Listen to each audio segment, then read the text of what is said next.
Thank you, Mr. Chairman. And first, I'd like to thank each witness for testifying before this committee today. And I'd like to specifically acknowledge and thank former Representative Davis for testifying. He chaired this committee during the 108th and 109th Congresses. And rest assured, I'm not going to ask you on the record if you like this committee room better than the original.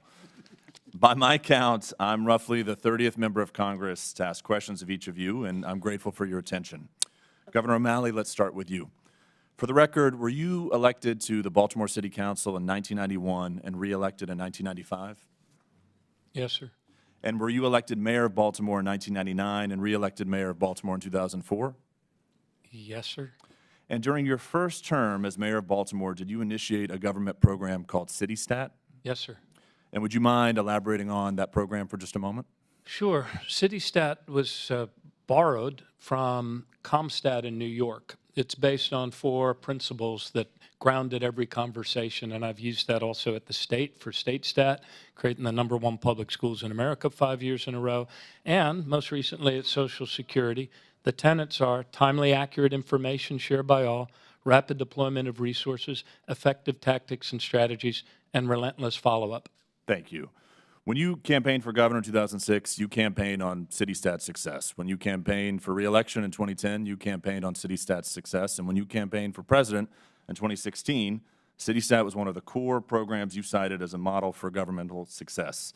It was one of the proudest political achievements you had. But what I find interesting is that CityStat mandated in-person agency meetings and interdepartmental collaboration in person with members of your cabinet and yourself. And in order for CityStat to be successful, you needed in-person meetings because that's how humans have worked together for millennia. True. And that's what we did at Social Security, too. I'm one of the few members of this committee who actually served as a federal employee. I proudly worked as an employee in the Executive Office of the President from the very first day of President Trump's administration to the very last day of his administration. And at no point during those 4 years did I telework. At no point during those 4 years did my colleagues across the White House campus telework. And what was the result? Under President Trump's leadership, our administration was the most successful in recent history. And it was affirmed by the American people last November when they gave a landslide victory to President Trump and House Republicans, enabling us to have this committee hearing today. So I guess my question to you is, if the model program throughout your political career that you've cited as one of the things that we should strive for governmental success mandated and required in-person meetings, which is how humans have worked together for millennia, why did you sign an agreement in November of last year that's in direct conflict with the core tenets of that program? It's consistent with it because I dialed up on February 2nd the on-site requirement at the headquarters, and every meeting, none of those meetings was virtual. Everybody was present. However, we did live stream them to 120 senior executive service people all across the nation, and we allowed, for the first time ever that I'm aware of in the federal government, our oversight committees of Congress to be able to have their staff attend and listen at every one of those, and we had OMB was able to listen as well. But it was all in person. So this agreement, the amendment to the agreement, there's 3 unions at Social Security.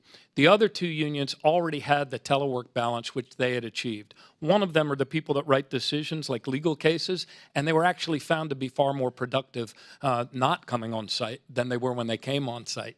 And that was actually, I think, found by a court. The remaining one that hadn't had it incorporated into their agreement was AFGE.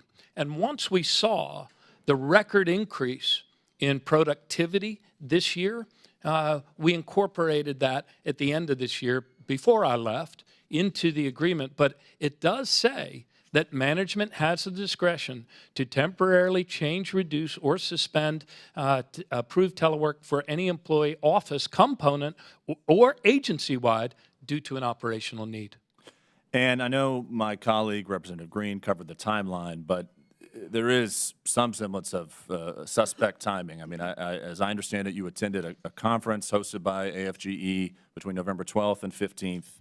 3 days later, you announced your campaign for chairmanship of the Democrat National Committee, and just 9 days after that, you signed an agreement supported by AFGE, which, by the way, is a very powerful political entity that could be very helpful to you in your campaign for chairmanship of the DNC. So as my time is here expiring, I'll just note that it invites a direct conflict of interest. And to me, it suggests that your motivation was out of personal political ambition, not the oath you swore to the American people. It was about the deadline, and we also were able to spare the agency what might have been $10 or $20 million in liability. So there were two settlements, actually, and having been a lawyer, and people tend to settle things when they're up against deadlines. And it is true that my time was expiring at Social Security. And I would always go to labor meetings whenever I could, and more than that, I went to a lot of manager meetings too. And you can probably find pictures of me going out for pizza or beer or watching a football game after a lot of manager meetings. I did them all summer. With my time expiring, thank you, and I yield back to the distinguished gentleman from Kentucky, our chairman, Mr. Comer.